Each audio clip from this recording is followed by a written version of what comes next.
Hey guys, Nick here, and welcome to my spoiler review for the new DC film Suicide Squad that just hit theaters. I just did my non-spoiler review the other night when I first saw the movie, and now it's about Friday afternoon, so by now a lot of you guys have already seen it already, and this video is up for the people who are seeing it this weekend as well. Suicide Squad is definitely a movie that has been the subject of a lot of criticism from major film critics, but overall I feel like a lot of fans are really enjoying this movie. Yes, there are a lot of naysayers and negative people who just don't like the movie and don't like DC in general, and you know, that's whatever. Like this review is more for the people who enjoyed the movie like I did.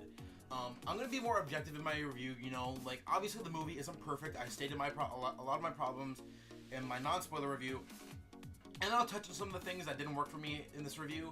But overall, I really enjoyed Suicide Squad for what it was. Again, not a perfect movie. I wasn't expecting it to be, and there are aspects of this movie that, you know, like I felt were a little disappointing. But overall, I walked out of this movie loving it. And just to get started, I love, again, something I brought up in my non-spoiler review. I love how this world is, you know, the way it transitions from Man of Steel to Batman versus Superman to Suicide Squad, because it does feel like a continuing story thread, like in the way that, you know, like the events of Man of Steel affected Batman vs Superman, and the ending of Batman vs Superman affected Suicide Squad. So I love how there's, like, obviously a beautiful connectivity between all these movies. And obviously the big one for this movie is, you know, for spoilers for Batman vs Superman, but if you guys are watching this, you more than likely have seen Batman vs Superman.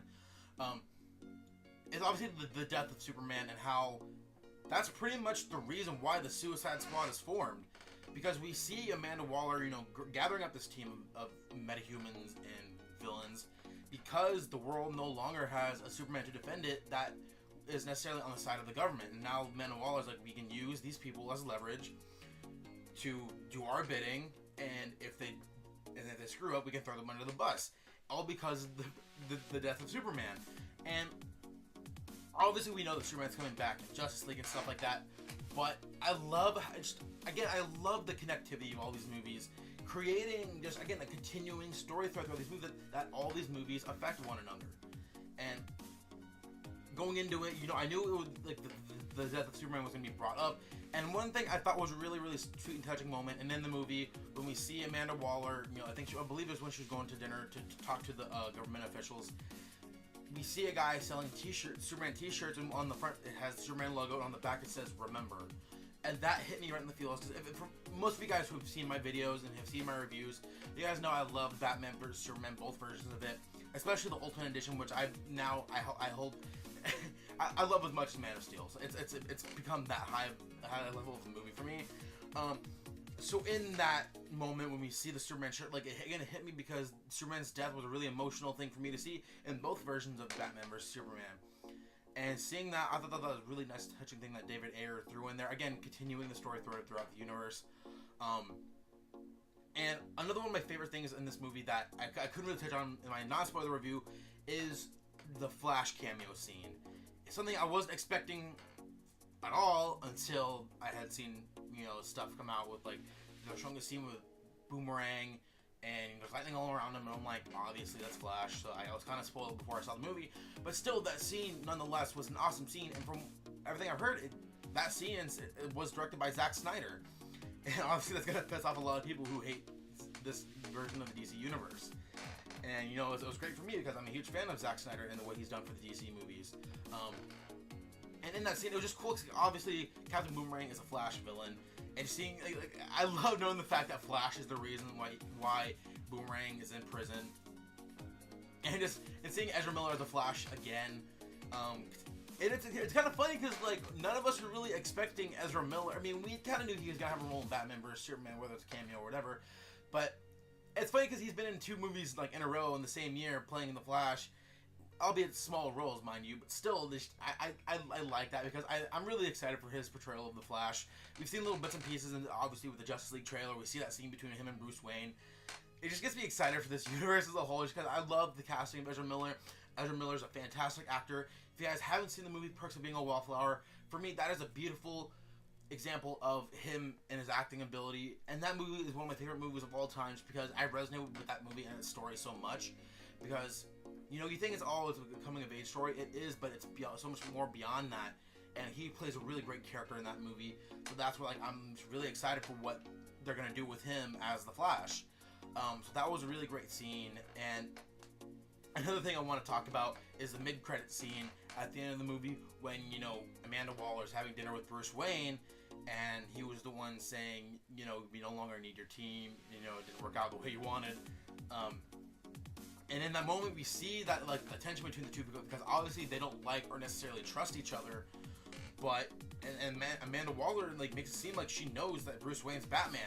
So, and that's something that I loved about their dynamic in the Justice League animated series.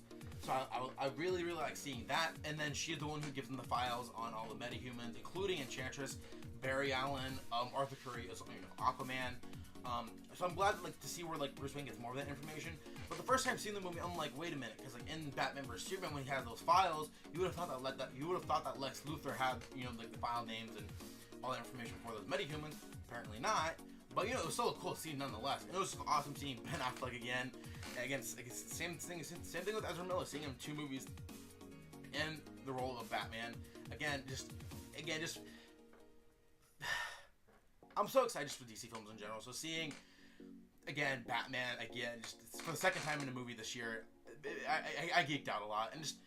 And I think one of Batman's best scenes in this movie was, you know, the alley scene when he captures Deadshot, and Deadshot pulls out his gun, and, you know, Batman's like, you know, it's over, Deadshot, like, you're done. And then Deadshot's daughter steps in the way of, in the way of Batman and Deadshot, and Batman's, you know, like, I don't want to do this in front of your daughter, showing that, you know, Batman is a very caring person, you know. And that's something I think I don't think enough people bring up from Batman vs Superman is, you know, Bruce Wayne is a really caring person. Like, he's paying for the victims, or the surviving victims of the events of Man of Steel, for the destruction of Metropolis. He's paying those victims, like, every month. And whether I think it's whether they're his employees or not, but still, it's just, I think, just he's such a caring person that even then, like, as Batman, he's like, I don't want to do this in front of your daughter. Like, he's still a very human character, as terrifying as he might be to villains. Just seeing how caring of a person he really is, and again, the small scenes we saw him in, I thought was really well done. And then going from that to the chase scene with Batman on top of Joker and Harley's Lamborghini, which led to, you know, they're crashing the Lamborghini in the water, and Batman jumps off and he saves Harley. And people have some issue with, you know, because when Batman's in the water going to dive save her, Harley is, like, brings out her, she's, like, about to kill, or she's trying to kill Batman, and he just, like, punches her and knocks her out. People's like, oh, that's misogynistic, you know, why does he need to do that? She's a criminal and she's a murderer. So in that moment, like, I didn't hate the fact that he knocked her out, because I think whether you're a man or a woman, if you're a terrible person and you're trying to kill someone else, violence, I'm not saying is necessary. I mean, I'm not a violent person, so I wouldn't have done that, because, you know, I'm not Batman. But in that moment, it's like, dude, she's a villain. So, I mean, and sometimes people just tend to get too political with these movies.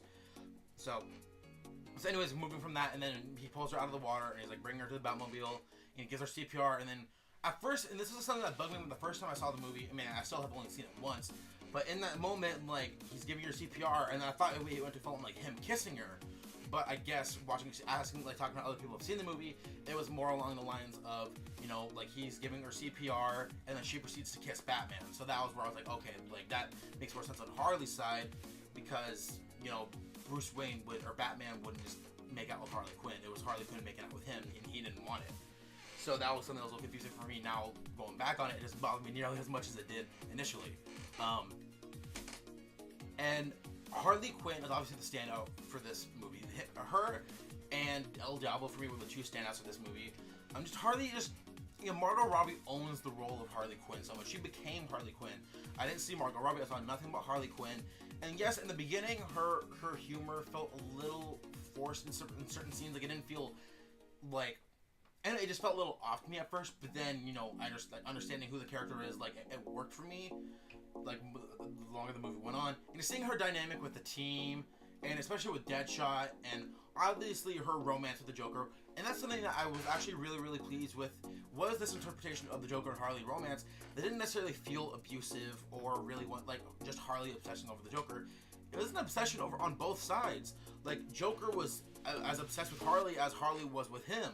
And you know, when we see, you know, like obviously Joker manipulated her into becoming Harley Quinn, but when they are together, it's like Joker's going, like, he doesn't care. He'll like blow up the world just to save Harley. And throughout the movie, like, that's the Joker's role. He's going after Harley because he's trying to save Harley. And then that's why, like, that last scene in the movie when we see him breaking, you know, after we find out he's actually alive after being dead, which I didn't believe for a second. We see him breaking into the prison to break Harley out, and obviously setting up for them to do something, and whether it's the Harley Quinn standalone movie with that Margot Robbie's I'm talking about, or whether it's, you know, the next Batman movie. Just seeing that, like, as a fan, I liked it a lot. And overall, this portrayal of the Joker, I really, really, really enjoyed for the little parts we saw him in. Some people have problems with him, like some people say he just didn't work at all. I think he did in the small bits he did because he wasn't the main villain, and they've seen too much of. I think not too much, but I think we've seen so much of the Joker as the main villain. Oh, sorry, I just shook my camera. That, you know, it was a nice change of pace to see him, like, in a background role. And just, again, his dynamic with Harley was one of my favorite things about the movie, because that's something, like, if you don't nail that relationship, then I think the movie itself doesn't become as good as it is, at least in my opinion. So that was great. Again, what I mentioned earlier was with El Diablo. Again, one of my favorite characters in the movie, because of what he's been through and what he's done, because of his ability and almost his almost lack of control of his ability. He murders his family when they have that great bar scene in the movie when everyone's kind of opening up to each other and he's talking about it, and Harley's telling him to not be a pussy and to own that shit, and he tells everyone that he killed his wife and kids. That was just such an emotionally heartbreaking scene that you really feel for him as a character. And people say he was racial stereotypes. I don't care. Like, I really felt for that character in that moment, and in that moment he became one of my favorite characters because he doesn't want to be a villain. He just that, and he's become so secluded, and is in the line that he uses when he's saying that, like, you know, he lost one family, he gained another, or whatever the line was. He's basically saying that the squad is like his new family. Some people have problem with it because, you know, the squad had only been working together for a day, so they didn't really believe it. And in that moment, I think he really thought that, because even though they had spent such short time together, for him, he had been so secluded for so long, and because he had felt so alone because of him murdering his family unintentionally, of course, that, you know, I felt that, you know, I believed it when he said it. Was it, like, could they have explored that a little more and shown a little more characterization between him and some of the other teammates? Yes, they could have, but in that moment, I believed it. I understand why some people might have issue with it, but for me, it worked. And El Diablo became such a badass, and, like, when he find out that he can, like, transform into some, like awesome creature thing, and, like, fight off, like, Enchantress's brother, which is, like, also this huge hulking creature thing. I can't begin to explain. And his fight scene, that was awesome. And ultimately, you know, him dying at the end, or at least they think he's dead. I was really mad because it's like when it was getting closer and closer to his death, I'm like, they better not kill him off. They better not kill him off, and they did. They could potentially bring him back, but, you know, I really wish they just didn't kill him at all. Obviously, they have that emotional build-up for him, that he had the heroic death. But for me, I wanted just to see more of El Diablo because he was such a great character in my eyes that I didn't want to see him go. And overall, again, he was one of my favorite characters in the movie. But again, overall, I really, really enjoyed this movie from the characterizations and just the team dynamic of the squad, from Captain Boomerang and his relation and his banter with the entire team, and the fact that he has his own little stuffed unicorn thing that he's trying to protect, and, you know, and obviously when he tricks Slipknot into getting his head blown up. And Slipknot was the one character that we all knew. He was the first one. If anyone was gonna die, it was gonna be Slipknot.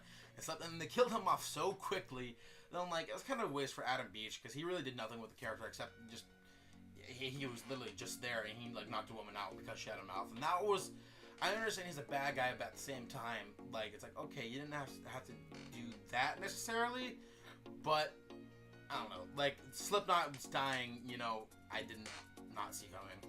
And obviously, you know, with my non-spoiler review, I brought up the villain was my biggest concern. And Enchantress was so underused.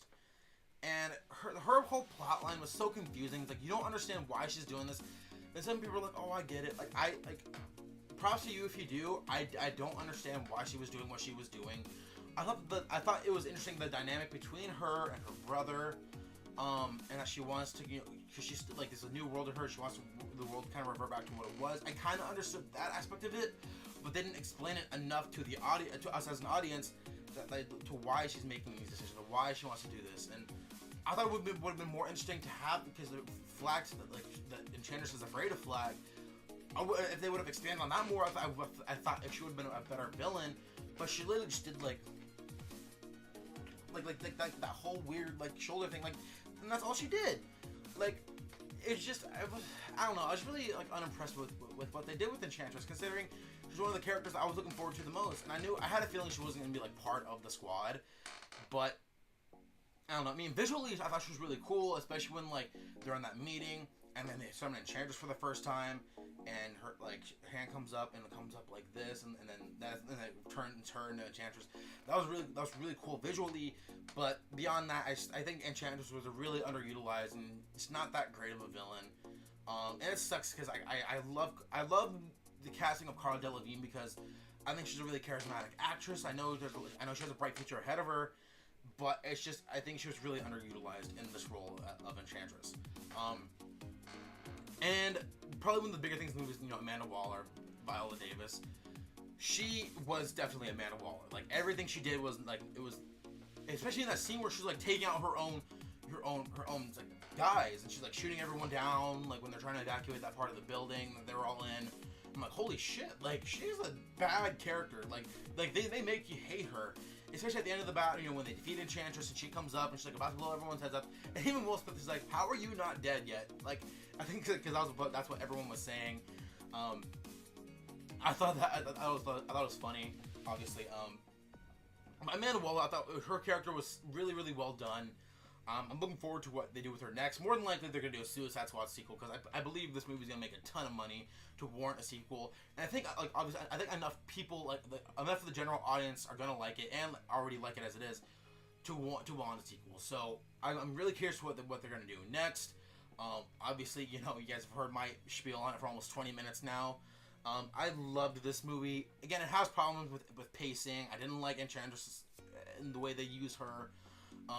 But I loved everything from Deadshot, especially the Harley and Joker's relationship, El Diablo, of course, the use of Batman, the Flash cameo, the mid-credit scene, something we haven't gotten from DC yet. And just overall, I think David Ayer gave us a really great and fun and entertaining comic book movie. And if you like the movie, if you want to express your opinion in the comment section below, do so in a mature manner, because, obviously, like, movies, I think, tend to bring out the worst in people sometimes. So if you're going to do so, again, just do so in a respectful and mature way. So, and create, again, a mature discussion amongst ourselves. If you're just a troll who's going to be like, oh, fuck DC, Marvel rules, lol, or something along those lines, you're automatically deleted, automatically blocked. I don't tolerate any of that stuff on my channel. If you want to create a discussion, I don't mind that. I don't mind discussing my differing opinions with people. I don't mind that. But yeah, just do so in a mature manner. So, with that being said, I think that's going to be it in my spoiler review. Again, I gave this review an 8. I gave this movie an 8 out of 10. I still stick with that rating. This movie, again, has its flaws. It's definitely messy in certain scenes and the editing. But overall, again, I really enjoyed this movie and I loved it. And I'm really looking forward to the next DC Universe film, which is obviously Wonder Woman, which comes out next year. And I'm just excited for the universe as a whole. So again, that's it for my video. If you guys like what you see here, go ahead and hit subscribe below. I do review content all the time. If you guys want to see my non-spoiler review, which is kind of pointless if you guys are watching this video, that's up on my channel. I do reviews for trailers and movie news and all that stuff right now. But I also review TV shows in the fall, like Supergirl, Flash, Star Wars Rebels, Legend of Tomorrow, and a bunch of other videos as well on my channel. And if you guys want to follow me on social media, you guys can follow me on Twitter at NerdyNick95. You can follow me on Tumblr at TrueManOfSteel, and subscribe to this YouTube channel for all the content I upload all the time. So that's going to be it for me. So until next time, guys, have a good one.